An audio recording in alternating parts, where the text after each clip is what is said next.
أعوذ بالله من الشيطان الرجيم నేను బహిష్కరించబడిన శైతాన్ నుండి రక్షణ పొందటానికి అల్లాహ్ శరణు الذي أحسن كل شيء خلقه وبدأ خلق الإنسان من طين ఆయన తాను సృష్టించిన ప్రతిదానిని ఉత్తమ రీతిలో చేశాడు మరియు మానవ సృష్టిని మట్టితో ప్రారంభించాడు.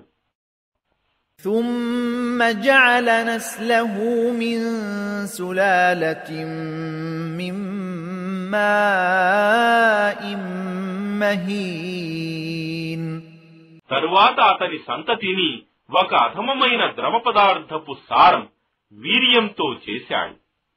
ثم سواه ونفخ فيه من روحه وجعل لكم السمع والأبصار والأفئدة قليلا ما تشكرون ఆ తరువాత అతనిని యుక్తమైన రూపంలో తీర్చిదిద్ది అతనిలో తన నుండి ప్రాణం ఆత్మ ఊదాడు మరియు మీకు వినే శక్తిని, చూసే శక్తిని మరియు హృదయాలను అర్థం చేసుకునే శక్తిని ఇచ్చాడు.